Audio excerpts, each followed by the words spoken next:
When you wish upon a star, makes no difference who you are.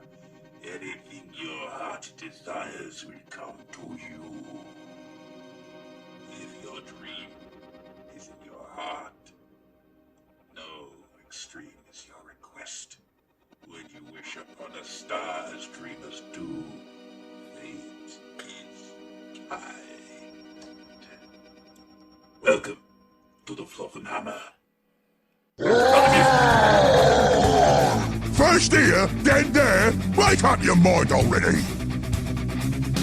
Death is close. I love the dead. Frequently. You have already lost. Hello, Andy. Hello, Adam. Was that you asked me if I could guess what that movie was, so I'm gonna guess Anastasia. It's not, but I want to believe because it sounded like you were doing not Rasputin's voice. You were doing the Bat's voice from that movie. Incorrect. Basically, I went on a Wishmaster binge this week. Oh, I wouldn't have guessed Wishmaster. It's Andrew Divoff's got such a weird voice. Oh, it's bizarre. That it's impossible to replicate. Yeah. The best you can do is like the oh sweet Alexander. I again, no offense to the man. I feel like I've been insulting movie stars a lot today while I've been talking to you. No offense to the man, but he has the face of someone who looks like he's not human. Like really when does. he was playing, I think it's like 3 or something. When he's in the prison, I'm like, he doesn't look like a human being compared to everybody else here. He looks like a demon wearing human skin, which is well cast, I suppose. So the first film, I'd actually forgotten how theatrical and silly that film is. It's the best one though. I would Oh argue. yeah, absolutely. It's an actual movie for a start. Yeah. It's the sequence when they're in the gym and they're talking about. Ooh. He's talking about they are fear incarnate. And it's I would like to see a serious take on this. One that's not as silly as this film is. Although I think that might lose something because Andrew Divoff is just amazing. Yeah, I suppose you could go down the bad route of like Nightmare on Elm Street, the remake, with the guy from the Watchmen movies playing Freddy. Like there was some ideas in there, but it felt devoid of character. I suppose you could maybe phrase it. It felt like a 2000s kind of. There's no flair to this, no color, no life, no pep. It's just mediocre. Yeah, it's just a product. It's a dark product. The things that the 2000s were really good at. Yeah, bland and devoid. Here is blandness. Yeah. Now, because when he's talking about what he is, what the Jinn are, and all the stuff there, and he's got the guys whose souls he's taken being like tortured forever behind him. That's really quite effective. Yeah. But then 5 minutes before, you've got him doing that entire sequence where he's talking about the maid. When she saw my true face, she wouldn't stop screaming. She became quite hysterical. I was like, you're loving every second the whole of this, mate. party scene when he puts on the great show for everybody at the end is really, again, is a good horror sequence, but again, kind of silly. Yeah, it's very cartoony. It is very cartoon in a horrific way. I think it was almost presented more horrific probably at the start of the movie. And was it Persia? Yeah. Is that where it was? Yeah. Probably deliberately, so you don't go, oh, this guy's a bit of a chuckle, isn't he? It's more like, oh no. But by the end, he's just having a laugh. He's having a good old time. Yeah. I like Wishmaster 1. That was a fun movie. It is. It's really good. I really enjoyed my time with it. Do people not care about Wishmaster? Because I feel like I don't people know think Freddy, so. people know Jason, people know Leatherface. They're the big boys. I don't think many people know Wishmaster. No, I think Wishmaster's kind of just dropped off the edge of the earth now. He's probably D rank or lower. He's about the same level as like Pumpkinhead, Oh no, that's really sad because Pumpkinhead movies are bad, but at least he had a neat design, I suppose. But I think comparing the two, like in terms of Wishmaster's maybe a bit generic-y and kind of a B movie. Pumpkinhead's like more of an indie film in a lot of ways. True enough, yeah. Maybe the same level as Critters then. Yeah, that makes sense. I can see that. People know Critters, or some people know Critters. I mean, my favourite bit in the film is when the security guard tells him, "I want to see you leave," and he's just like walking away really stiffly, going, "No, no, no, no, no." Yeah. It's just, this film's amazing. I'm having so much fun. Yeah, it's like the monkey paw, but the monkey paw's like, oh, damn it, you said the exact thing that I didn't want you to say. Ugh. And then, of course, you got Tony Todd with his I want to escape. And it's like, Yep, there you go. Houdini. Oh, yeah, that's great. I forgot Tony Todd was in that film. Yeah, it's, what does he call himself? It's like Diamond Jeremy or something. Diamond Jeremy. But you got like Tony Todd's voice saying it. Diamond Jeremy. That's great. He's been in quite a few horror films then, hasn't he? He has. I'm really looking forward to the new Candyman. Oh, I can't wait. I didn't see Candyman when it came out, obviously. I saw it much later, within the last 10 years maybe. I didn't like Candyman. Did you? No, I didn't. It had a feel of a modern day grim fairy tale, which I thought was interesting, but I didn't really like the visuals. I didn't really like the scares. I just kind of went, this is fine.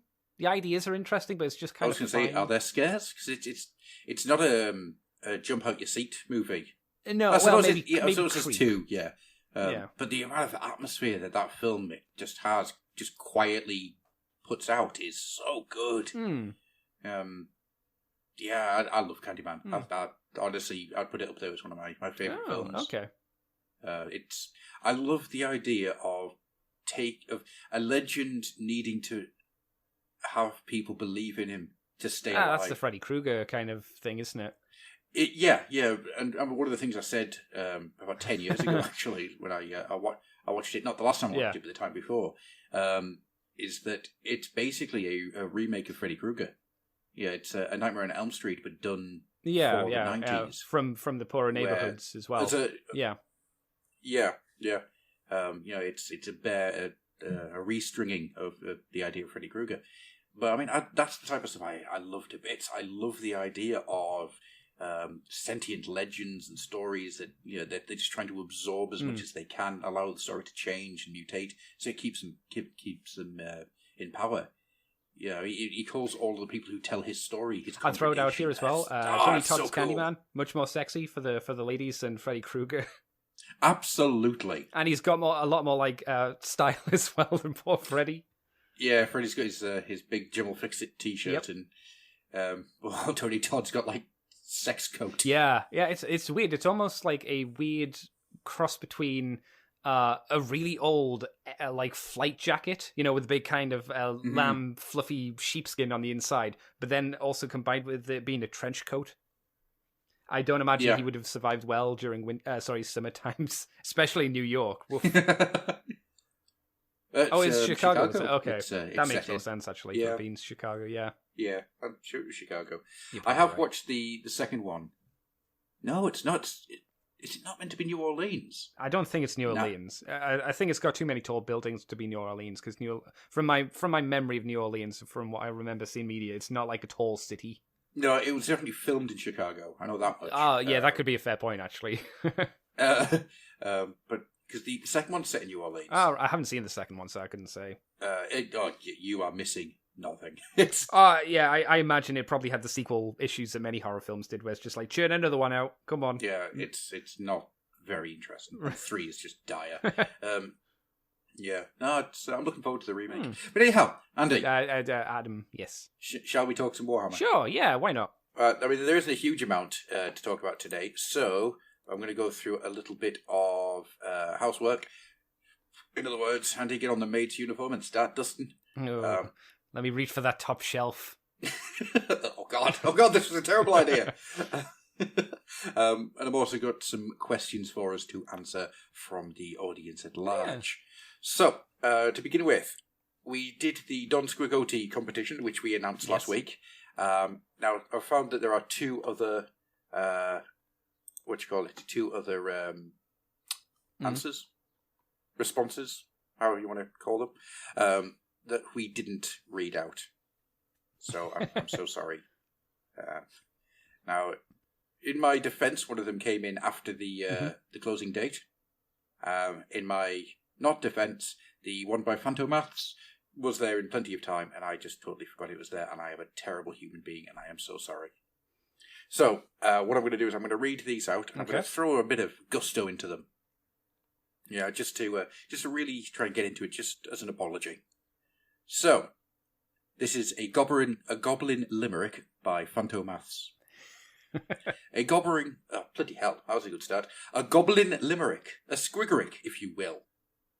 There was a young gobbo named Zig, who bought an enormous squig.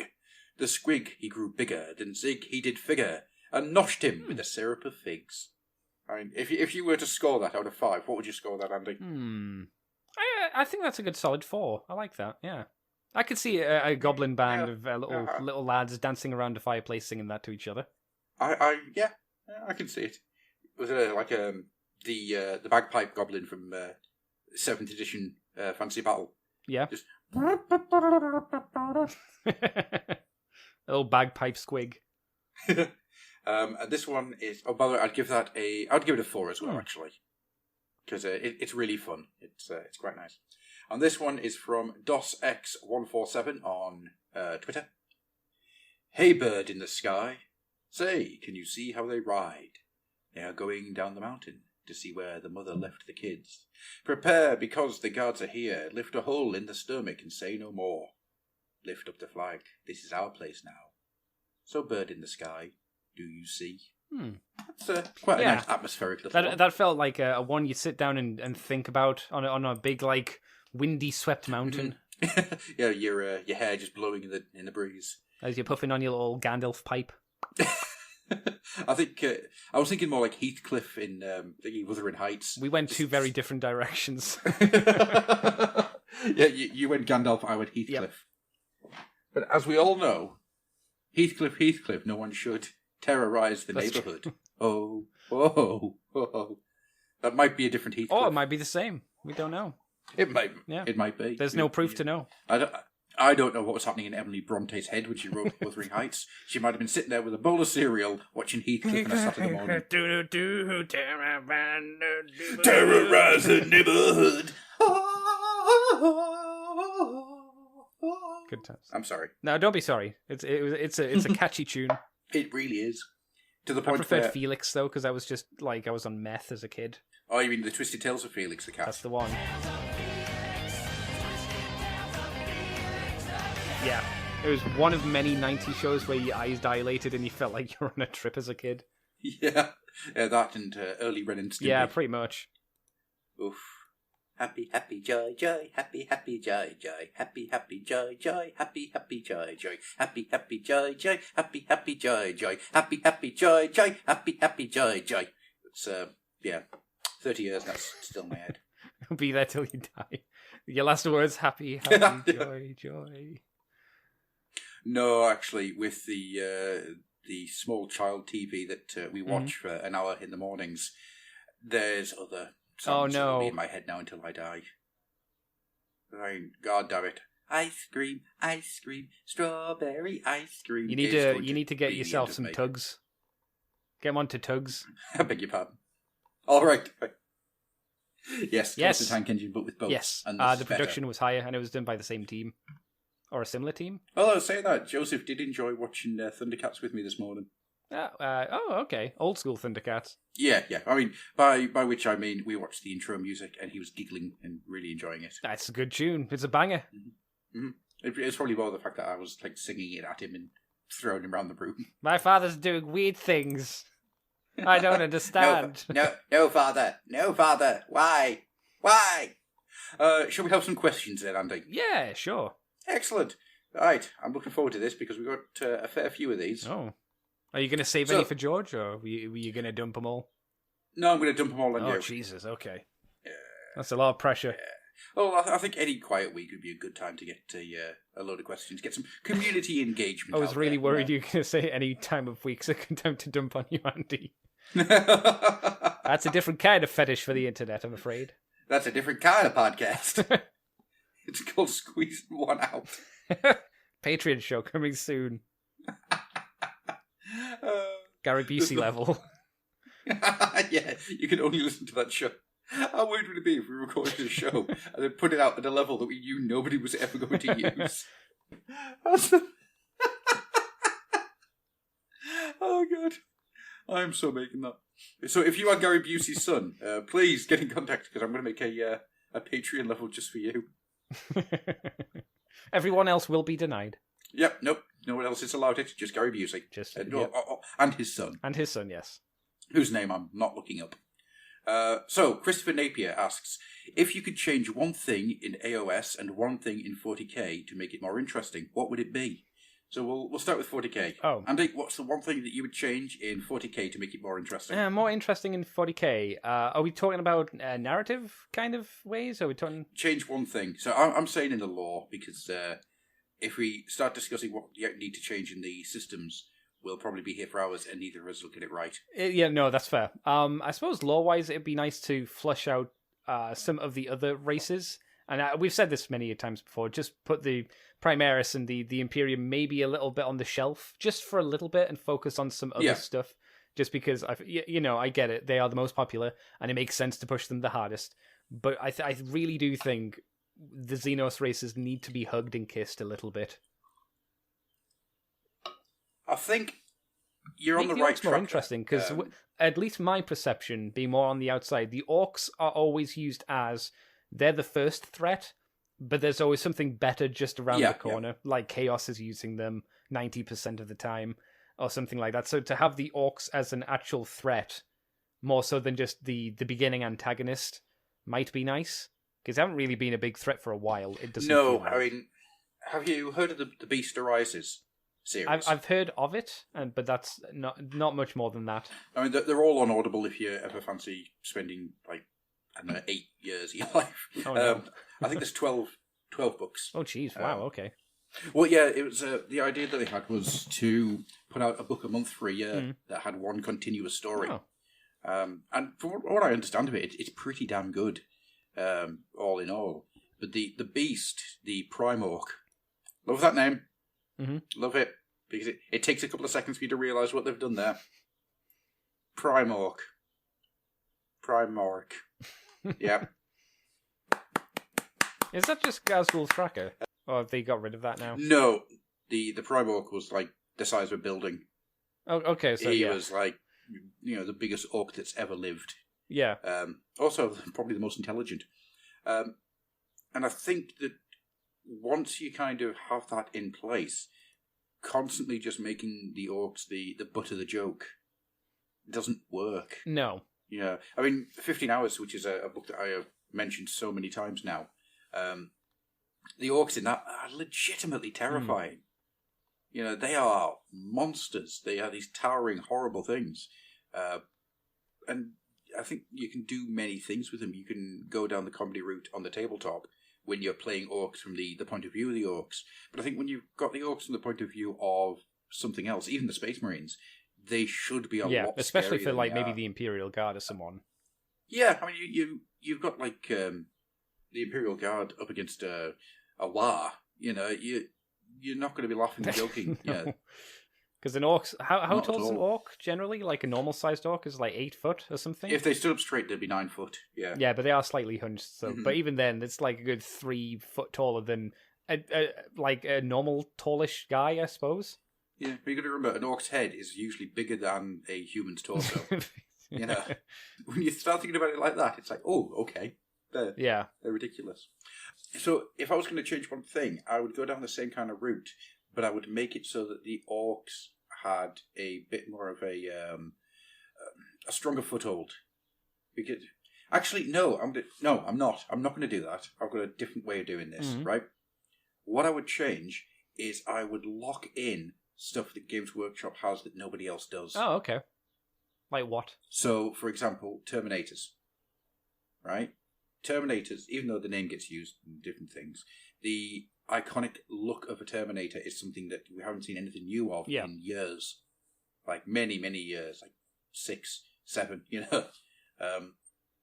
So, one of the things I do is that the Primaris Marines, in their second wave, the Indomitus run, it would have Primaris Terminators.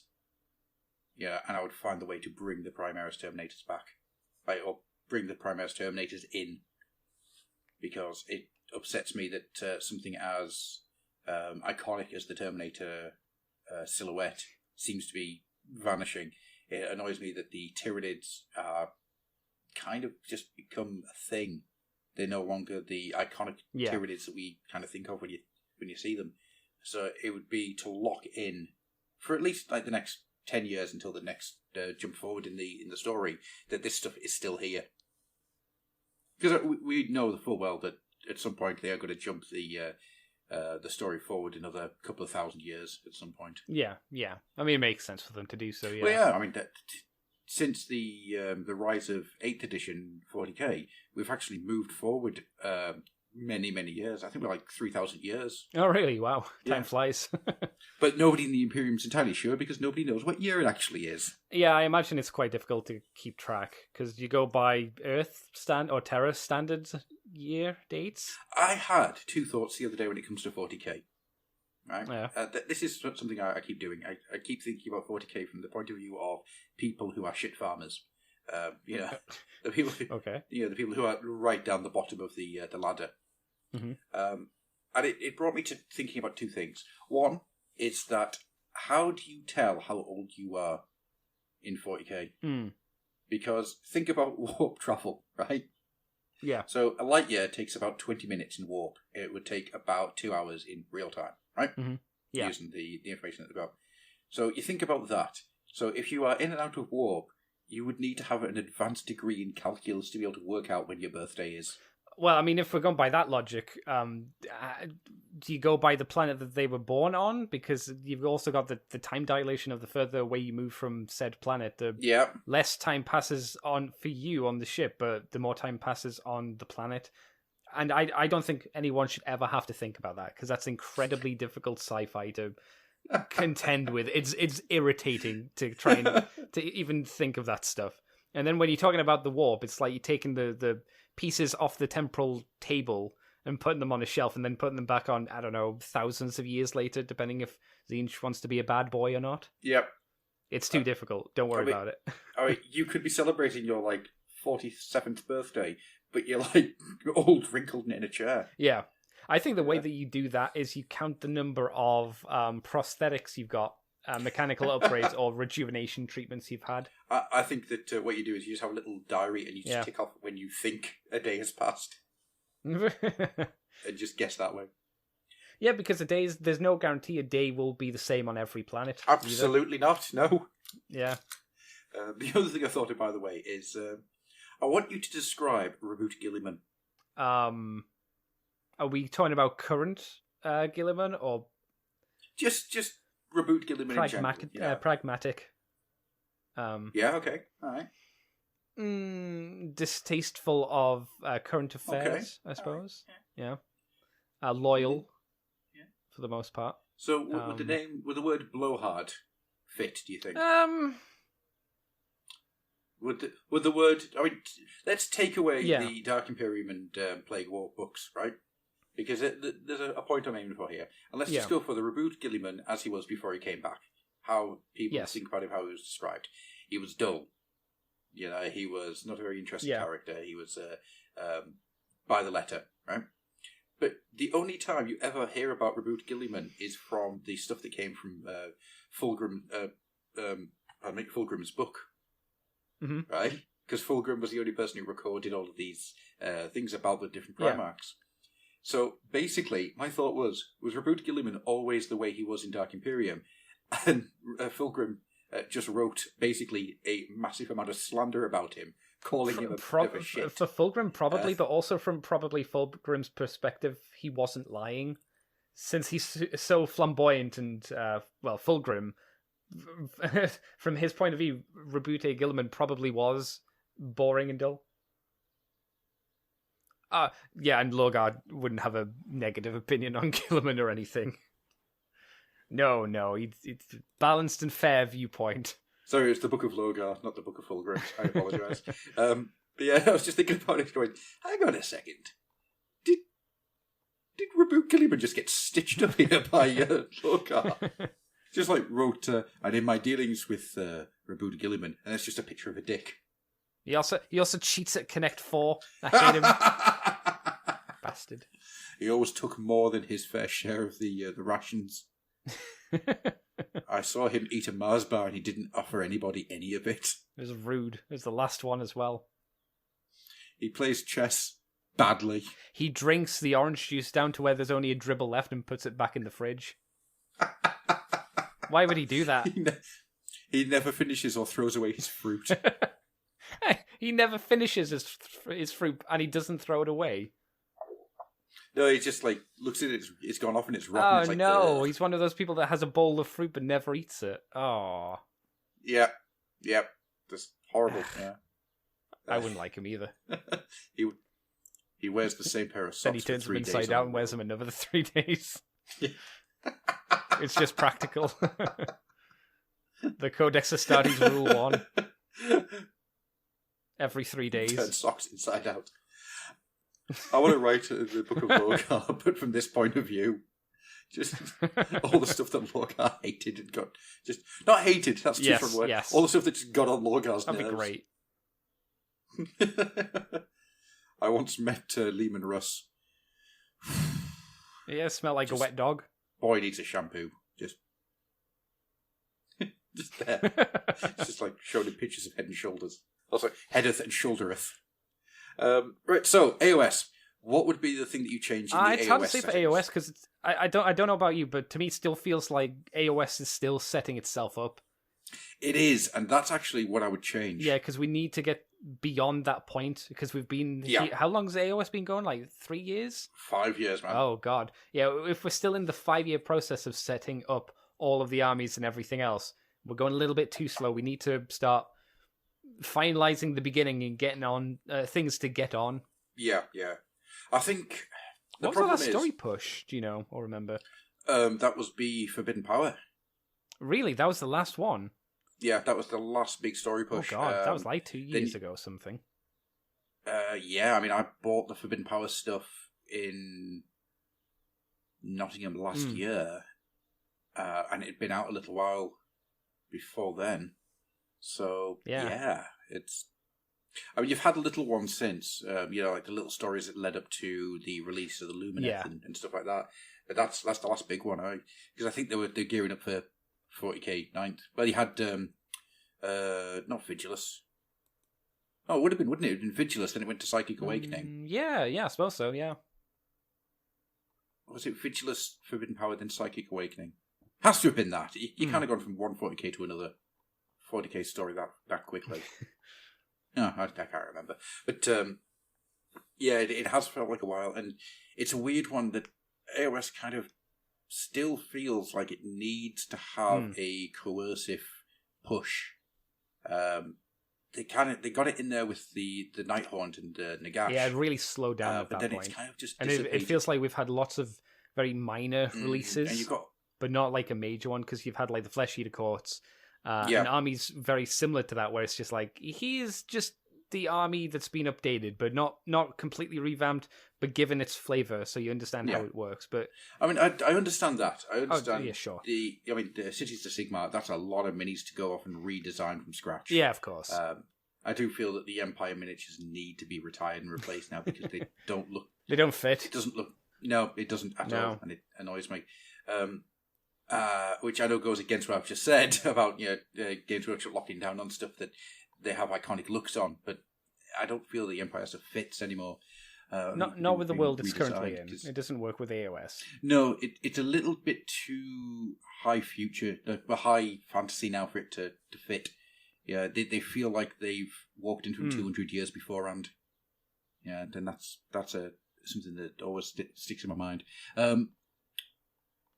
But I think there's all this stuff that's hanging up in the air that isn't getting touched, like the Fist of Gordrak, the Fist of Mork. That there's these little one sentence things saying that he's gathering the biggest war that's ever been seen. Do something. Yeah, do something with it. It's even if it's literally just starting to get the scouting parties going off and doing stuff. Even if it's just here's a book about him doing stuff. There's a lot of story teases that are up in the air that aren't being touched on. Yeah, a lot of threads that have been laid for foundations, but then not one of them has really been pushed. No, that's I think my big thing that needs to change in the setting is that we need to get a little bit more concrete. Yeah, I'd like that. And that is literally my only gripe about AOS at the moment. By the way, because I'm not going to argue too much about the fact that nothing's come out that I want to buy over the last year, because that's a good thing. Yeah, I'm up to date with Warcry now, so yeah, I'm good. Mm-hmm. Should we move on to the next question? Sure, yeah. Tim Montgomery asks, "What is your quest?" Oh, yeah, you're actually asking me. Yes. Okay, are we doing the answer from the movie? Let's not. Okay. Let's go original. What is my quest? To finish painting something. What is your favourite colour? Bronze? And what is the weight of an unladen swallow? Oh god, I can't remember the answer. Ah! I was trying to think of the trick question. I couldn't remember. It was an African and another one. I think was it African and Amazon? Something like that. African and European. I'd be launched off the goddamn bridge. Yeah. See, I like the idea to finish painting something. What is your favourite colour? The answer would be the last one I painted. What is the weight of the unladen swallow? Less now. I've taken its feathers for brushes. What's your favourite colour? Let me have a look at Twitter. Oh, I really like that one. Shit. Oh, I mean, look at that pink and purple. Oh. That's a way better colour scheme than mine. Poop. God damn it. God damn it, you bastards. You colourful, talented Happens bastards. every time. Someone's doing like I think I showed it to you, Sugar Skull version of the Necrons. So they finished their Luminor Zaras and they're currently doing their Scorpec Lord at the moment. Mm-hmm. It just looks great. It's disgusting. It's so upsetting. Yeah. I'm trying to paint night goblins at the moment. It's How many? Not as many as you'd think. It's just Oh, that's good. The one, I think there's about 50. Yeah, it's just the ones that I've got sitting there because my plan at the moment is just to try and get the backlog sorted. Yeah. Before anything else comes out. The dream. Yeah, because I've got so much that's just undercoated and needs to be finished. Yeah, I understand that. Which is annoying because earlier on today I found a site that does undead goblins and dwarfs, and I just thought, they would be good for my skeletons. God damn it! Moving on. Christopher Napier returns and says, "Are the rumours that Adam's beard is actually a..." I think I was meant to say, "Are the rumours true that Adam's beard is actually a particularly aggressive squig?" I always assumed that your beard grew the person. But the beard was first.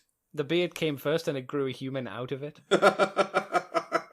As a child, obviously the beard was on your back. But then as you grew older, the beard kind of like slowly moved its way up your body onto your neck and then onto your face where it claimed it. Back when I was born in the 1700s, when I used to scrabble through the dirt for food. Exactly, like Gollum. Just, like a hairy Gollum. Specifically the bit in the Return of the King extended edition where he isn't fully Gollum. You know, where he's even more scary because he's not CGI. And he's like half puppet. Yep. Oh, man. Yep. Yeah, that is quite unsettling. Great effect, but creepy. Oh, yeah.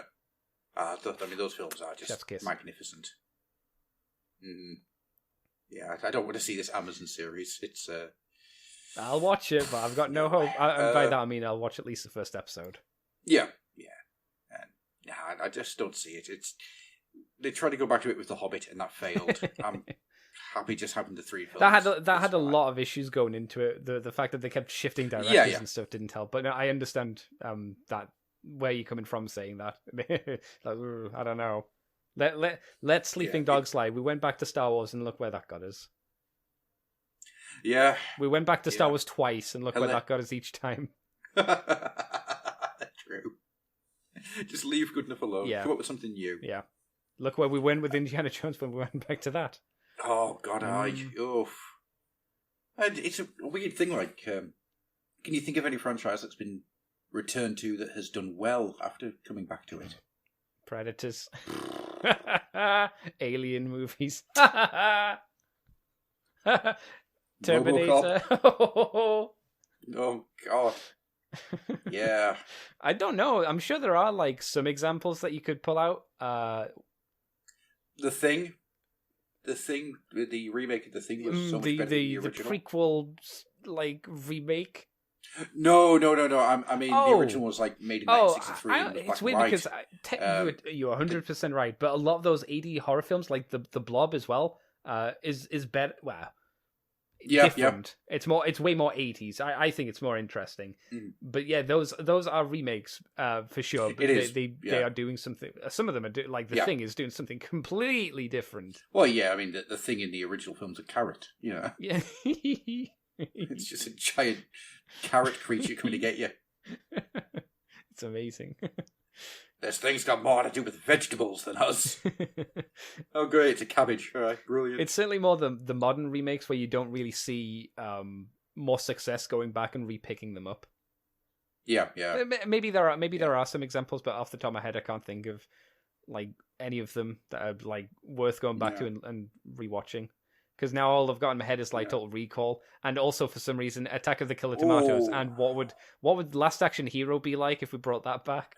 No, you couldn't, because Last Action Hero is so of its time. Charles Dance is still alive. He is, yes, and he is brilliant. He's far less ginger than he was. He's very grey now, yes.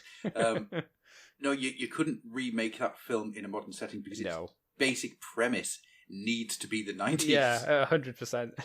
Yeah, it needs to have that connection into the old cinema of the 50s, the 40s and 50s, really. And then it has to have that connection into the action films of the 90s. Which we don't have. If you try to remake it now, it would be what? Oh, jeez. I mean, you could probably do it with something like Sleepwalker in Marvel Comics, where Sleepwalker comes out of the Marvel movie film into the real world. I want to see that, but... Yeah, how did we get onto you're this? all right, thanks. We got onto this from a beard growing off your back, didn't we? Yeah, Gollum. Yeah, that's right. Obviously. We've got a lot to cover. Well, sorry, I said that wrong. We've got nothing to cover tonight, so literally just spinning wheels.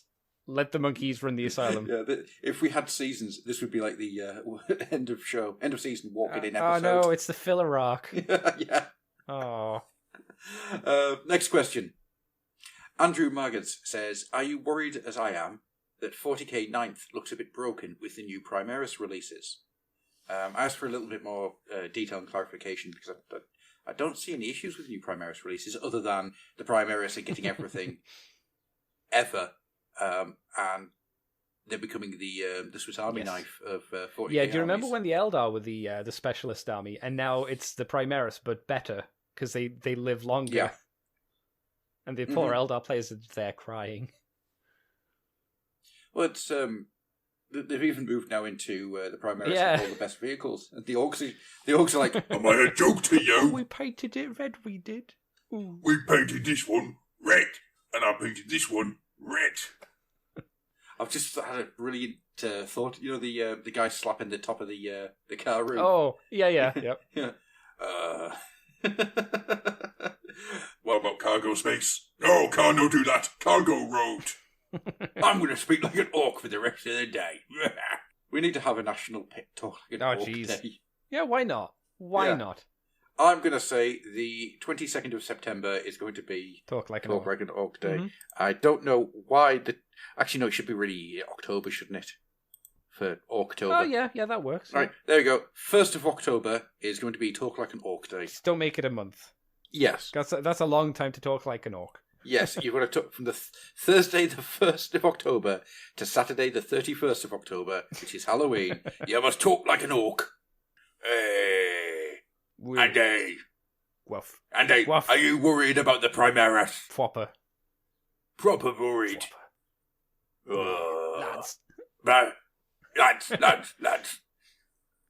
Well, I got me this tin opener. I'll get me a new me. Tin opener? That's a bit gooey, that is. Get yourself your teeth and bite into it. My tin opener, I mean, it's my fingers. Oh, by tin opener, I mean it's this Gretchen, as it screams. As I've sharpened his legs into points.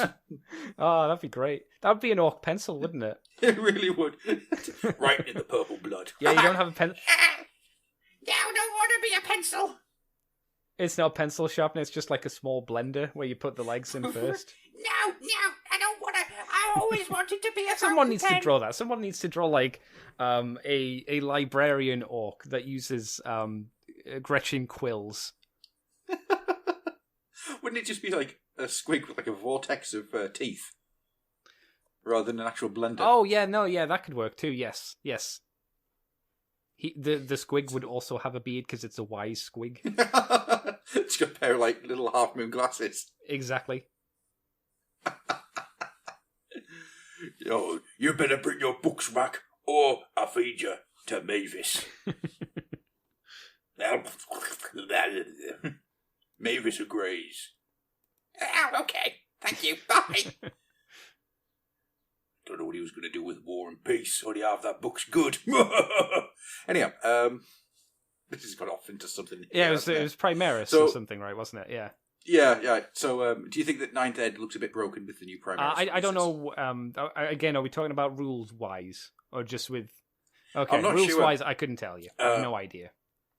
No, I haven't read the new Space Marine Codex or the and I'm not well versed enough to know, to be honest, on either count. If we're talking about rules, if we're talking about just like releases, then yes. But this was always going to be the way, so it has to be talking about rules, and I can't speak on that. We need George. We need George. Is that like George is like the Zoid, we need George Power now. Zord from Power Rangers. Adam Evans asks, I was thinking about this yesterday. Do you believe that some of the codexes, Chaos in particular, are slightly misrepresenting their factions? The novel showed that the Chaos Legions are a little bit more than just cackling villains for the most part, but the codex runs with the moustache twirling. I suppose it helps to have broad strokes for something like a codex, but I wonder what you guys think.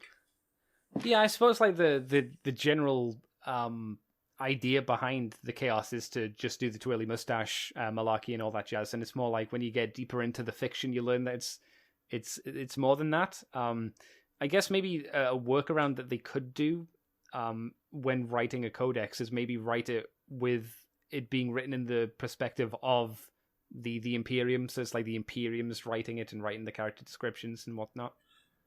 Well, I would always say that the codexes but it's are not written outright from the obvious that point it's of view of the done Imperium. as such. No, it's not.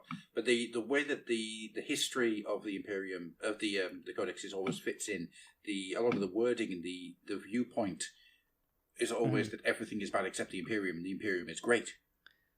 So I'd say that's kind of always been the case. I think if there was a viewpoint that was internal, so if you did a Chaos Codex Space Marines from the viewpoint of, well, Abaddon, or the Chaos Space Marines themselves, or at least added little bits of fiction from the viewpoints like that. Because the fiction in the Codex is always very broad strokes, very outside looking in. But that's on purpose. It's to give you the flavour of them to get you started. You know, it's to get you thinking about what you want to do with your army. Is there anything that you want to do specially with it? Yeah, and that's the more you read into it, the more it gets. It's on purpose. How else do you sell the books? You know. Well, do you think it'd be more interesting if each codex was written from the perspective of, say, a character, or at least at the very least, like an individual from within that army, apart from Tyrannid, who would need to be written by like an Inquisitor, because otherwise it would just be drools and scratch marks for a book. Would you buy that codex? Drools and scratch marks? Probably not, because you could get the same effect by giving your book to a dog. You just pick it up from the shop, get it. By the time you get it home, it's got this weird off-meat smell. Yeah, exactly. I think that could be an interesting way to frame a codex series. Is that an edition of codexes? I think how that would work is with the addendums that are coming. So you know how you've got Codex Space Marines, and then you get in the addendum for Codex Space Wolves, Codex Ultramarines, blah blah blah blah blah blah. So if you had Codex Necron, right? Yeah. And then you had a new codex for each dynasty, then each dynasty doing it from the point of view of internally from the dynasty would give you a lot more viewpoint and a lot more ideas, I think, going forward. Rather than it being, as I say, always a human level look at it. I think the main codexes kind of need to be those broad strokes, because if you narrow them down too much, it limits the imagination of what you can do with your army. Does it? Because if you're doing it say like the Chaos Legion book is written from the aspect of, say, a sorcerer from the Black Legion, and he also talks about the other legions within the Eye of Terror, then he would also give broad perspective looks at least the basic, like what are the Death Guard kind of like, And what are these guys kind of like? So you still maybe get that aspect to them as well. But yeah, I mean, I don't disagree with you. I think Adam here is absolutely correct that when you look at the Chaos Legions to be Saturday morning villains, which they kind of are a little bit in the codexes, just with more skulls and blood. Right, it's a good way of putting it. The Chaos Powers, right? So you've got the 4 Chaos Powers. If you look at them in every release of 40k up to now, they are... Khorne is the god of blood, Nurgle is the god of disease, Slaanesh is the god of pleasure, and Zeech is the great manipulator. And it takes going into the novels to see the subtleties of that Khorne doesn't just like blood, he's also a big fan of martial prowess. He's a big fan of people becoming incredibly focused in one thing. Mm-hmm. Yeah, he's got all of these different aspects to him. As long as the blood flows, he does not care where from, so to speak. But it's taken until 9th edition for you to get that. They've really gone into town with the... I don't know if you've seen the... No, I haven't, no. How the Chaos Powers are showed in 9th ed. The little chapter about them. There were some pictures kicking around of that chapter, and it is gorgeous. But they are really getting into... It's not just Slaanesh likes pleasure. Slaanesh likes... what's the word? When you become obsessed with something. It's gone out my head. That's not fair. But, it's... Slaanesh likes perfection. Slaanesh likes obsession. Slaanesh likes you when you are throwing everything out the way in order to get to your goal. So there's all these different areas in it. It's extremism as well. He likes extreme behaviours. He likes addiction. He the extreme planking. Yeah, there's all these different areas that I mean, probably. Also, extreme ironing. Also, probably makes you quite good looking if you do extreme planking. So Slaanesh would quite like you. Extreme ironing, I suppose it would make your clothes nice. So maybe. Yes. Yeah. Yes. Well, it's taking ironing to the extreme, like jumping out of a plane and doing it. Yeah, completely. So actually, you're right. It's so once you kind of get into those subtleties, a lot more doors open, I think. And I think it's difficult because what you want to do with the codex is give somebody the rules to get onto the table, enough background to get you started and thinking about it, but also enough fiction and lore to make them a fully rounded thing. And I think that's a very difficult balancing act to do. Yeah, because I suppose you don't want to pile on too much stuff into... I mean, if you're taking it from a perspective of people who listen to the show, who are already deep into it, then it's more understandable why they'd like more from like a codex and for it to go more into that stuff. But I suppose you can't think of it like that. You also need to think of it as a introduction book for someone who doesn't know anything. So like you say, it has to be more basic. Every codex is going to be somebody's first codex. And it has to do the dual purpose of being there for the long-term fans, but also being there for the people starting out. I mean, say you've been into Warhammer a year, you've only played Space Marines, and now you're thinking that you want to try something else. You pick up a Drukhari book, right? And it gets into the depths of the Drukhari. Mm-hmm. It shows everything that the Drukhari are and everything they've ever done, and it gets into all of their different factions within Comera, and every point and goal that each faction has. You're going to be bloody exhausted. Yeah, you'd be drowned in information. Actually, and none of it would stand out. So you need to have enough story hooks and enough... this is going against what I said about AOS. You need to have enough story hooks and not concrete it down too much in order to allow people to do their own stuff with whatever army they decide to do. The difference, as you mentioned with the AOS stuff, is AOS isn't completely established, while 40k is. Exactly, so yeah. If someone said, hang on now, it's like that's the reason why Griff might have done that, or said that. Yeah, I mean, what we're talking here is the difference between something that's 5 years old and something that is 30 years old. Yeah. I think they're making steps in the right direction by having these different addendum codexes come out, because I think that's going to allow you to draw the spotlight onto something. Yeah, a bit more focused. In particular. Yeah. I mean, you said before about one of the point of view of Abaddon looking at all the the traitor legions in the Eye of Terror, right? So you think about the Renegade Marines, right? And if there was a list out there and it said, yes, I have collected all of the Renegade Marines together. Here are my 12 legions of Renegades. And you're like, so there's just those 12. Right, okay. Rather than saying there are a load of legions out there, Renegade legions, and you can go, all right, so you've got the Red Corsairs, you've got these guys. Well, I'm going to make my own. You want to be able to have the ability for people to customize and personalize their armies. Well, that still could be done from a chaos perspective. It's all about how you write it, I suppose. Yeah, and you want to be leaving enough hooks to get people thinking about what they want to do with their armies and their thoughts. Yeah. Okay. Moving on then. Alan John Wilkinson has 2 questions. First one, it's fucking warm, isn't it? Oh, God, kill me. I hate it. These past few days have been a nightmare, because I hate the heat. Well, yeah. I don't mind the heat if I can escape it, but in the UK you can't. No, all these houses were built to withstand heat. No, to keep heat. We're meant to hoard it. Keep it, yeah. Hoard's a good word, actually. Just to hold it in place. Aye. Thankfully, my little studio's in the basement, and it's quite cold. Yeah, I was actually thinking, like, your townhouse probably is really rough, I would imagine. Upstairs is terrible. Top floor is awful. Yeah, because all the heat goes, like, first floor, second floor. Aha, now we're locked in permanently. Yeah, I mean, I went upstairs before, and I said, oh my God, this is too hot. So came back down, and it's like, I'm going to sit here. Live in the dark basement. Then I came down to the basement. Oh, it's so nice. Question 2. Which Warhammer and or 40k figures would you pick to represent yourselves in real life? The you in your Warhammer imagination or both? And by those same parameters, what would you pick for each other? Oh, okay, that's interesting. So we'll go for first. So either Age of Sigmar or 40k, or even Fancy Battle if you want to go down that route.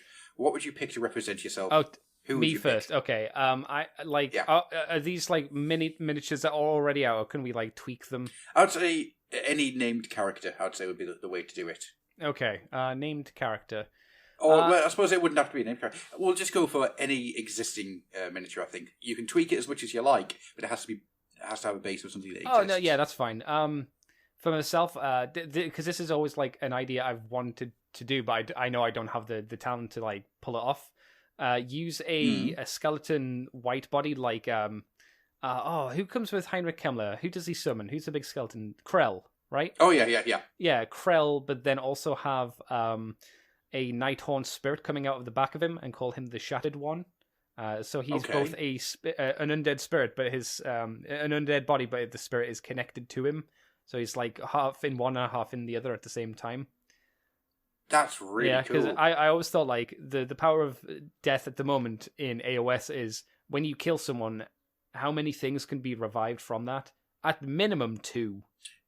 Yeah, the physical remains and the spirit. Which isn't a thing that's really touched on. And I thought, what would happen if those two weren't fully separated? Could you fully kill one of them? Because you'd need to kill the Nighthorned aspect, the spirit, and you'd probably need to kill the body. I'd have something like that. I do have an idea of what I'd do for you, though. Right, okay. Right, so I'd get the Heinrich Kemmler body, and if I had the talent, of course, I'd hack it apart and stick a load of mushrooms on it. Right. And I'd send you to the Gloomspites as their wizened old friend. Gruff the Mushroom Lord. The Grushroom. The Grush... Oh, that's a great name. The Grushroom. Wielder of the Great Mushroom Tide. And by that I mean you'd have a magic spell that causes a tidal wave of mushrooms. I love it. The that works too. The fungal tide. Because they would do that awful thing of like as soon as the mushroom touches them, they start becoming a mushroom. Oh yeah, I finished reading Gloomspite and there's stuff in there which is real unpleasant when it comes to mushrooms. It's like the Bad Moon rises and anything that its light touches starts growing mushrooms. Yep. So that could be your sword, your shoes, your skin. Yeah. And I thought that a human could work with the goblins, at least based off AOS, because Skarsnik got a lord, not a lord, but like the son of a lord to write his great book, if I remember. Yes. So that yeah, can that's work, because right. they actually liked that human for whatever reason. And it wasn't just because they were forcing him to write a book. It helped, but... I'm sure they were whipping him daily as well, you know. I mean, yeah. But I mean, this was an era where they had a load of orcs called the Backstreet Boys. If you remember that. Yeah, I do. We won't talk about why they were called the Backstreet Boys, though. No. Good God. It came from a different time, let's say. Yes, very much so. What about you then, Mr. Adam? What would you make for yourself? See, I'm thinking that if it was going to be me, it would have to be a dwarf. Okay. Just purely because of height and beard. Okay, yeah. I would want to be a dwarf, but... Caradron, or are we talking old school? I'm thinking Caradron-esque. Okay. Right? So instead of having like an airship, what I want to do is have a Caradron-like suit of armour. Right? My hair, or lack of. But I've got like a penny farthing, like a steam-powered penny farthing. And I've got like a blunderbuss. And I'm not... it's just like just trundling along the battlefield on my all-terrain penny farthing. Yeah. Oh, because technically there are things that are almost penny farthings, at least in Skaven world, right? The Doomflayers are basically a penny farthing. That's true, basically. Actually, yeah. Basically. So there we go. I'm a dwarf wearing armour, riding a armoured all-terrain penny farthing. Would you attach balloons to the penny farthing as well, so it could fly? Yeah. Of course, yeah. Yeah, well, not so it flies, just to keep it stable. Oh, okay, that's fair. They're just stabilizers. Oh, I could have actual stabilizers. So I've got actual stabilizers and like a pair of balloons off my back. That's in case you fall off it and then you just float. Yes, actually. Yeah. It's I just shoot my blunderbuss to go backwards. Oh god, no, he's off. Oh, I made a terrible as for you... Me. Alright, what I would do is I would have a necromancer who is on a platform of bones. Okay. Right? But the platform has like different... it can be disassembled and reassembled through the game, so you can go higher or lower. Right? Okay. And then as your miniature moves around, it's basically got this tower that's just spinning and like growing and shrinking. This tower of bones are just constantly moving up and down. And the reason for that is that you're trying to shoot the enemy with your evil magic, but you're constantly spinning and just going, oh, for God's sake! That sounds like I'm going to be vomiting a lot. Just vomiting undead. Oh, wait, where your puke hits the ground, a skeleton will rise. Oh God, that's kind of impressive. So it's because of all those dragon's teeth you had for breakfast. I shouldn't eat dragon's teeth. No, you really shouldn't. Look what happened. They're so tasty, though. And I would call him Andy the Ever Spinning. Hey! So, okay. Last one from Facebook. What troop character do you include in any of your armies, even though it's terrible, but you feel you have to anyway, just for the aesthetic and feel? And this is from Deck Burton. I'm trying to think what is... Again, this is going by rules, which I haven't obviously played too much of, so I don't know completely. I'm trying to think of units that I know are terrible in the Nighthaunt, but the Nighthaunt seem like they're very specialized, so most of them aren't great, unless they're up against the correct thing. I have an answer. Clan rats. You love clan rats. I always include clan rats in my Skaven. I know clan rats are well, they're meant terrible. to die though, so they're good at their purpose, I suppose. It drives me insane having to paint the horde. Sure, yeah. Yeah, but you kind of have to have them. Although saying that, there is a Clan-Scary battle. Was it? What you call Battle it? Strategy of battle, or whatever. Yeah. Whatever the I think AOS it's Battle Tome for them, right? I can't remember. But there's a way to make Storm Fiend's battle line. So you can just not have any clan rats. And Oh just have yeah, stone that fiends came out instead. when the Carrion Empire came out. I remember you were so happy about it. Yeah. That was the main reason you went halfers with me on that, because you're like, yeah, Storm Fiends, no more clan rats. Yep, so that's why I've got 12 Storm Fiends.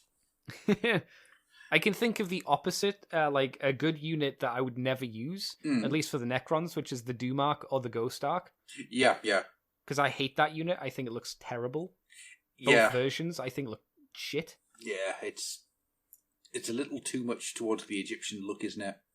Yeah, it's totally going for the boat, like the endless spell that you have. The skeleton man on the boat. Mm-hmm. He's drifting along.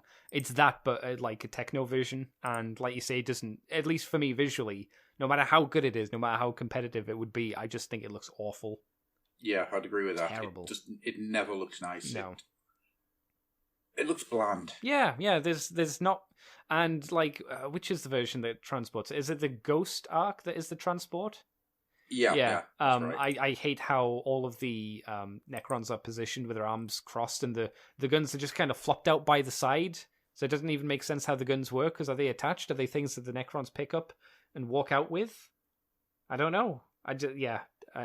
No. Is there a unit like that for you that you wouldn't take for armies that you would play just because you think it looks poo? Yeah, actually, I can.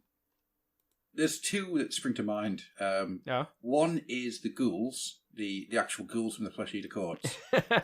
Yeah, I can see that. Yeah, they're not great. I've never liked the kit, but I've found ways of making them a bit more me now. Yes, by barely using them and just like kit bashing them to be barely recognizable as ghouls. Exactly, making them fun. Yeah, I've kit bashed the living shit out of like 30 at this point. Yeah, and yeah, I think it's the legs. I think the legs drive me insane because something with that kind of torso cannot stand on those legs, and it just angers me so much. But a big one I think would be Empire, where I like everything about the Empire except the people. Are we talking about the personalities of the models? I just hate the Empire. They're just full of bastards. I hate them.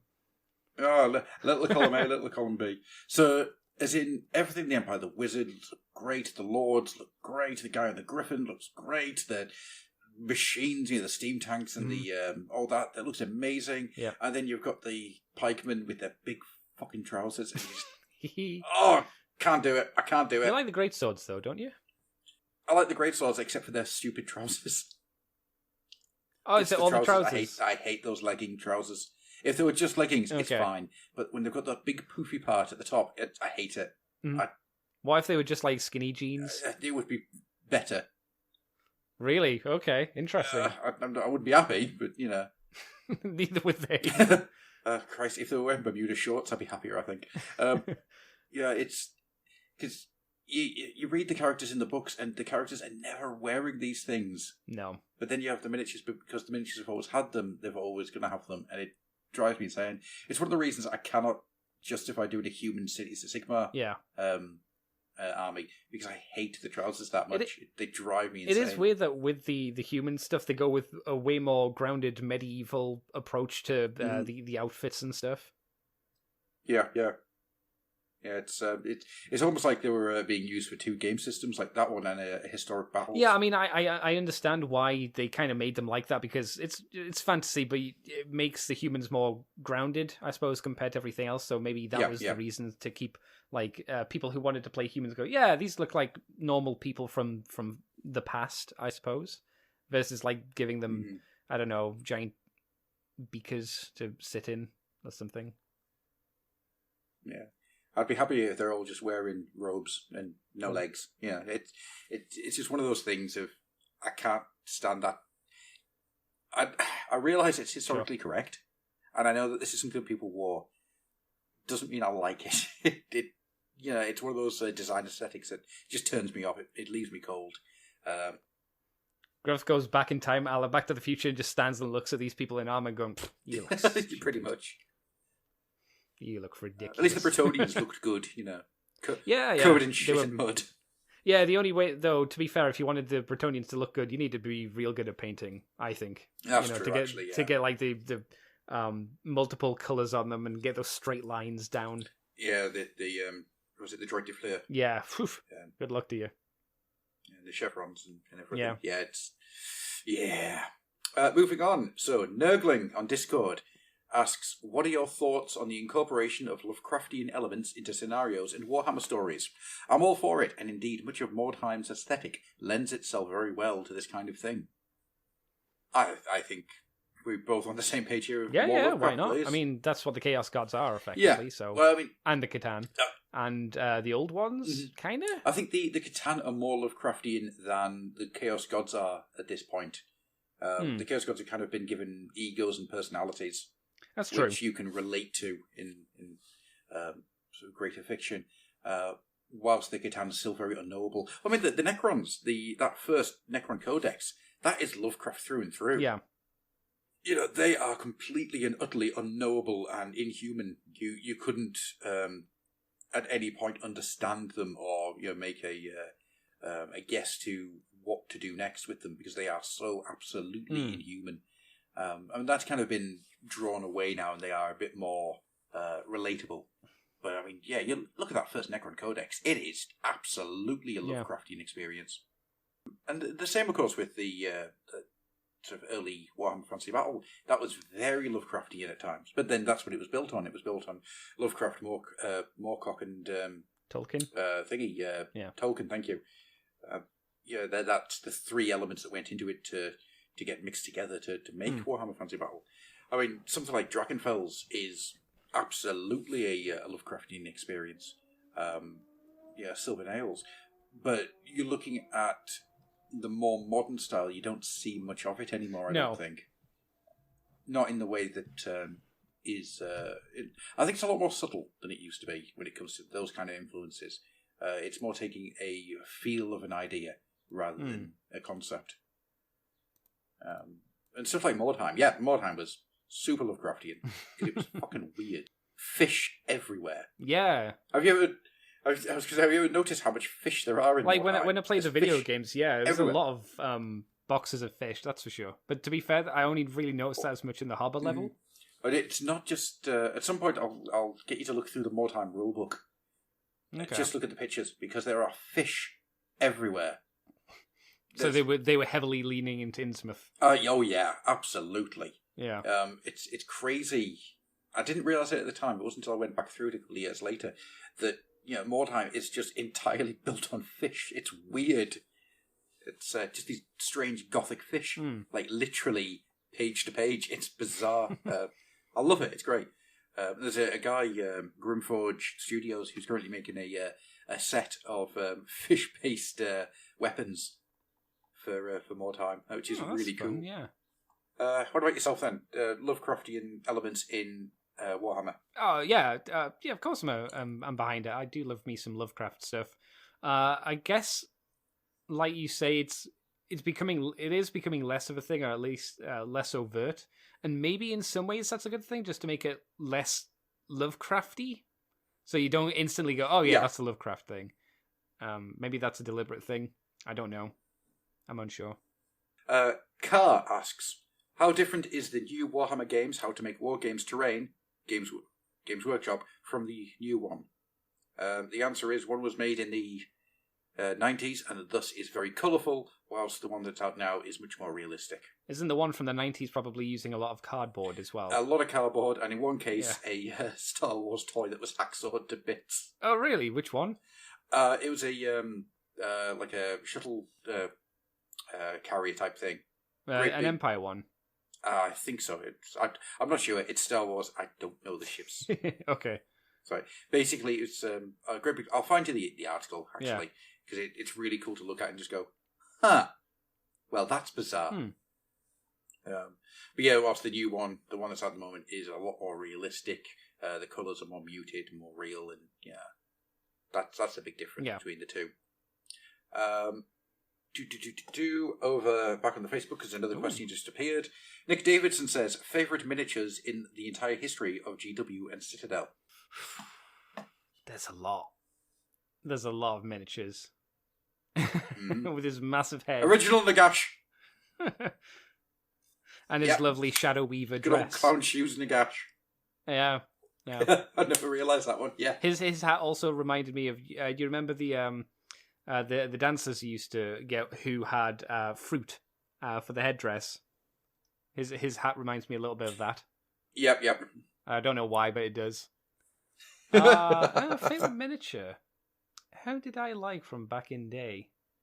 I mean, I've got one if you want me to jump straight in. Yeah, go for it. Well, I've got two, actually. The first one, original Skarsnik. Of course. And number two, original Thankwall. Oh, okay. Actually, right. No, I've got a better one. There was a Skaven Grey Seer miniature. He was called Gaxar, I think, was the name that was on the slaughter base. Gaxar. And he's Grey Seer, and he's holding an orb. Okay. And the amount of story that the way he's holding the orb away from everybody, it looks like he's either protecting it or he's about to throw it forward like a Hadouken. His leg is sort of pushing him forward a little bit. And there's just a load of narrative in that miniature, which I really liked. So it's going to be that. That's my answer, my favourite one. I always liked the first Bloodthirster. Oh, yeah. Yeah, I remember I had that back in the day when I was real young. I really liked that. Had a good pose, had a good look to it. It really stood out on the battlefield, especially at the time. Is that the one with the dog head, or is that the one with the flatter face? I think it's the one with the flat face. Yeah, the early 90s one. Yeah, the first one, as far as I'm aware, that came around the same time as the Realm of Chaos book. It would be that one. Yeah. There was one that came before it, which had a dog's head. Oh, okay. It was like a gargoyle from Hero Quest, but bigger. Right, because I mean, around that time, all four powers got a Greater Demon release, or at least re-released. Yeah. I think the Great and Clean one had already came out, but I think they pooped out the other three around that time. Yeah, I'd love that Great Unclean one. He's good. He doesn't look very happy, but he's a good model, apart from being metal. Yeah, which is the problem with all four of them, I suppose. Yeah, you need to pin the shit out of the Keeper of Secrets. Oh, I bet. Yeah. Wow. I never had the Keeper of Secrets, but it looked interesting, shall we say, to try and get it to stick. The original Skylar. The who? Sorry. Skylar, he was a Chaos Spawn character. Oh, okay. Nowadays, he looks like an ape. But originally, he was like this snake lizard. And I always really liked that. That was a miniature. I can't believe I forgot Screamer Killer, the Carnifex. Yeah, the original Screamer Love Killer. Him. He just wants a hug. Yeah, hold me. Just trying to think. There's an old 80s Chaos Dwarf. He's wearing a cape. He's got like an axe that he's got both of his hands on. He's resting on. He's got like a Japanese war mask. I always liked him. And of course the Night Goblin that's giving everyone the finger. Oh, of course, yes. Because he's ace. I like Sven Karlsson, as I keep calling him, from Warhammer Quest as well. Yeah. Sven Karlsson. That's his bloody name in Shadow of the Horned Rat. Yeah, that's fine. Who was he? Who was he in Warhammer Quest? What was his model name? I don't know. See, it's Sven Karlsson. You can't remember. Well, I've got my headset in, so I can't go over to my 2 copies of Warhammer Quest to find out. I'm surprised he didn't say the gargoyle from Hero Quest, because you do really like him. I thought about. I do, and I was actually thinking of the Chaos Sorcerer, because that Chaos Sorcerer is so iconic. But yeah, as good as they are, Gaxar. I spent ages looking at Gaxar when I was painting him way back in the day. It's a miniature I don't actually have anymore, and I'd love to try and find one. But you type in Grey Seer into eBay, and you don't get it. Do you not? Yeah, no. You just get a lot of the later ones. Oh. But then he's like a really old miniature now. It's one of the original Skaven lines. Trying to find that is ridiculous. Yeah. So one day I'll find it. I think there was a 3rd edition Orc Bad Moon general who had like a metal claw. What edition was he from? Yep. Was it 3rd? Because I remember I had right, him and I 3rd. thought he was great. He had a really interesting look to him. Oh, the original Orc shock attack gun. Which one was that? That's the one where you've got the big orc with the giant cannon that he's about to throw snotlings through. Oh, yeah. But then around him you've got all these snotlings in like different weird poses having a good old laugh. Oh, there is. The Bad Moon Mega Orc, Mega Armored Orc is what he was called. Bad Moon Warboss Booster. Yep. That was the one I meant. I remember him. I only ever got him painted in white. I never actually finished painting him because I was a child. Ever think about getting him again? No, because I'm not an orc player. No. Not even just for Nah, having. not particularly. I wouldn't say this version of him's painted desperately well. He's not very bad moody colours. They're giving him a lot of grey for some reason. Yeah, it's only the outs. His gun in his hand, yeah. Outstretched arms and gun, yeah. Oh. Very weird. I like a lot of those orcs from that generation. Oh, there's so much character to them. Like the fluffy Russian kind of outfit they always had. Yeah. I always say that I'm annoyed that Ghazghkull Thraka went down the mech route. Yeah, I mean, it makes more visual sense for everything else in the army, but it is a shame. Yeah. I'd love to just see a Ghazghkull that's the size of the new one, but wearing the big skirt and the clompy boots. Anyone that has a Ghazghkull Thraka, this new one, green sculpt on the old school kind of Russian dress, or whatever kind of style that Mongolian. Is it more Mongolian? The orcs were in. Yeah, I'd say there's a bit of Mongolian in there. There's a lot of different stuff happening. Probably a lot of the design aesthetic was maybe kind of going off of raiding kind of cultures from that time period. Well, from old time period, I guess. Apart from the Storm Boys, which are really problematic nowadays. I mean, they're very stylish. You can't deny that. Yeah, that's certainly thing. What I always loved was the Blood Axe Red Commandos. Were they just the jungle guys? Yeah, they were the ones with the little beanie hats and the camouflage jumpsuits. Yes. That's just so strange. Yeah, there was a lot of very weird, like, very distinct looking orcs in that codex. Mm-hmm. They're all over the place. Yeah. Which is, I kind of like it, and I wish they kind of go back to it. I mean, it makes sense for the orcs, because... Yeah. But I suppose that it wouldn't work today, because it's more of a comedic, kind of comical orc. Yeah. Especially for them all to be wearing different kind of clothes. I think you should have lots of different colours and lots of different sort of styles happening throughout. But yeah, you need to kind of have one unifying element to them, don't you? And if you've got like green berets and Nazis with jump packs. To be fair, they were called Storm Boys, so you can see where the design team was going. Yeah. Yeah. I just don't entirely agree with it. I just want to quickly say, I also really like. I've sent you the image, the Chaos Dreadnought, but I don't know what edition this is. I saw it in a book I had years and years ago. Is that a Rogue Trader Chaos Dreadnought? That's Rogue Trader. I like that one. It's so bizarre. It doesn't look like anything. It's great. Well, it does. It looks like the Imperial one, but with a skull and some gooey bits. But to be fair, even the Imperial one looks like something a tidy orc would make. Mm-hmm. Yeah, very interesting design. They changed drastically. Oh yeah, absolutely. And oddly enough, the head for the Chaos Dreadnought kind of looks a bit like the like it's been meshed with the human skull and the alien queen's head part. Like the I can see that. That's probably on purpose. Well, more than likely, especially since it stood next to a Screamer Killer. Yeah. I've actually got a 3D print of that original Dreadnought. Oh, really? Oh, that's cool. Yeah. Haven't painted him yet because he needs to be sanded, which I didn't realize. Oh, yeah, 3D printing. Are you going to put him with your Chaos Androids? I might do. Haven't decided yet. It's just nice to have it, and then I'll work out at some point what to do with it. Moving on to the next question, because I think we're coming to the end now. He says, trying to reopen Discord.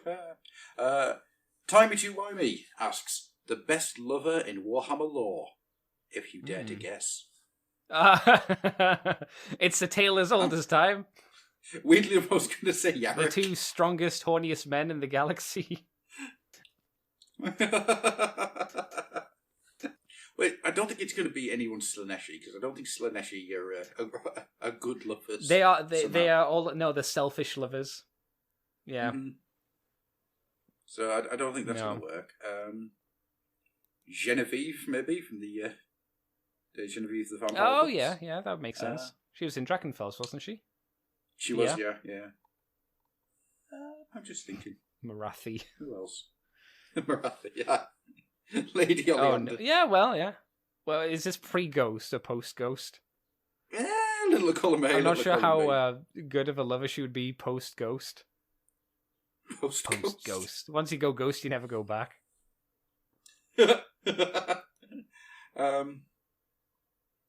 I bet you that Rogel Dawn Really? is a good lover. I suppose he's very practical. Yeah.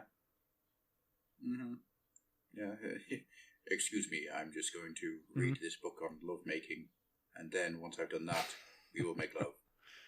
But first, I must do this test to make sure that I have read and understood the book entirely. Oh dear. I appear to have found myself now guessing what type of fruit It's always the way. Oh no. I started with good intentions, Father. My name is Rogel Dawn. How many like how to many go dating? breed mothers does Thanquol have? Oh, there's only one brood mother. Brood mother. There's only one. I thought there were like many, and if you were like a really powerful Skaven, you got your pick of brood mothers. Oh, do you mean just breeders in general? Yeah, who yeah. he breeds with, Yeah. right? I thought you meant how many mothers gave birth. Oh to no, him. no. I was like, well, that's a bit of a weird question. Okay. I don't know. I think he's probably got a couple. You would of have hundred. thought so. Yeah. Man, those things are horrible. Oh yeah. Ugh. I find the idea of the breed is really upsetting. Just these giant, wriggling, blind, deaf piles of flesh. And just, horrible. To be fair, it might be a better life than just being a normal Well, at least Skaven. you get fed. Yeah. And whatnot. You're looked after, I guess. Yep. It's not a great way to go, but you know, No. Skaven life's just not happy. No, Skaven just aren't good at all, are they? There's No, nothing about their lives is pleasant. no, Unless you're Thanquol. no, nothing. What's pleasant about Thanquol's life? Everything gets ruined. Sometimes he wins. Okay, not often though. No, just every now and again. Yeah, He's got a batting average better than most Skaven, to be honest. that's true. Trying to think of anybody. I'm trying to think of lovers in 40k.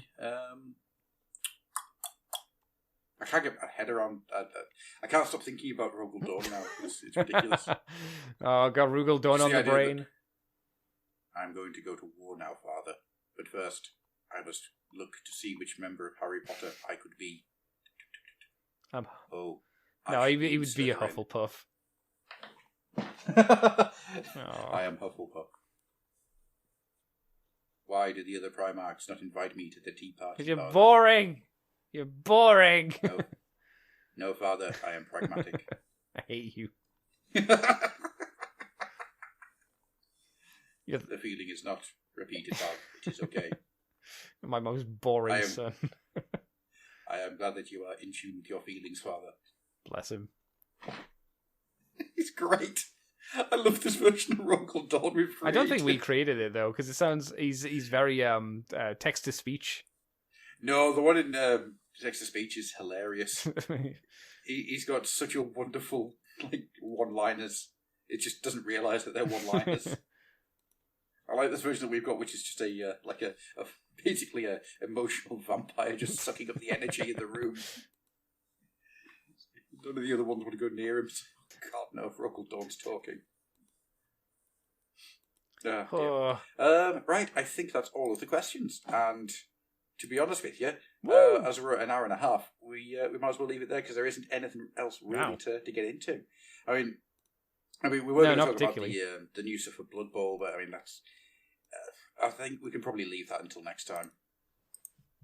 Sure, yeah. Say hour and a half. That's a decent show. So thank you to everyone who has taken part in this little competition frenzy that we've had. Thank you to the guys who put in some poems. We have another competition going at the moment, which is to win an old Deadeyes, the Lord of Oozes, from Kraken Games, part of the Axe Grind series. And as somebody pointed out, that sounds like something an orc stripper would do. Oh God. Which is a terrifying sentence. So, if you are interested in winning an old Deadeyes, find us on Facebook, find us on Twitter, find us on YouTube. There is stuff open everywhere. Come join the Discord, because the Discord is there, and we have loads of people who are just generally popping in and out. I just had a conversation with somebody earlier on today about female vermin lords, Okay. which is interesting.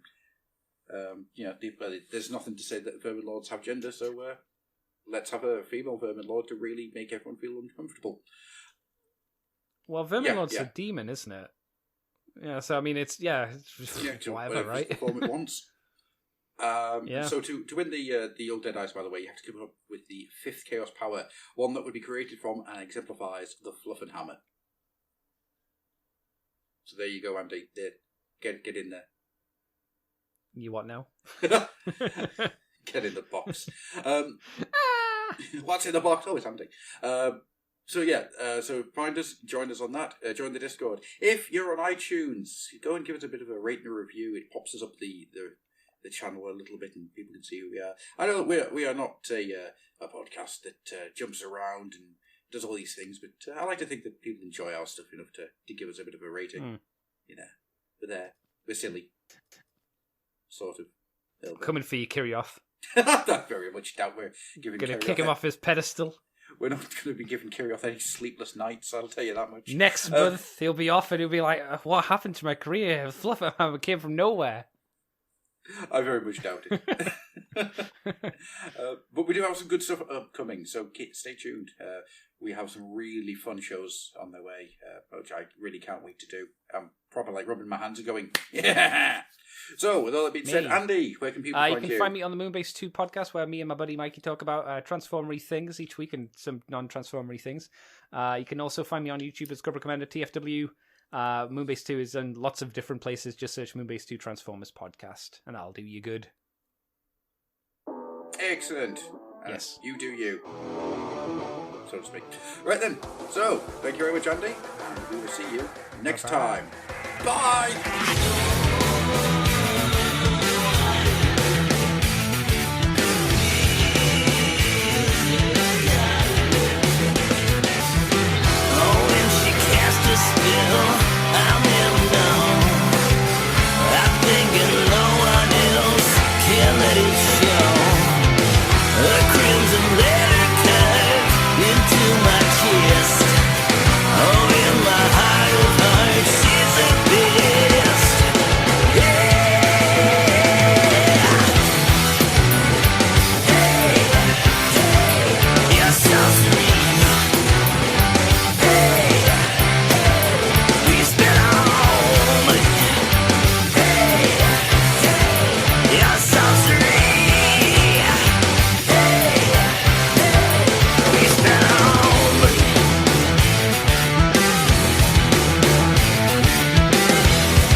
Yourself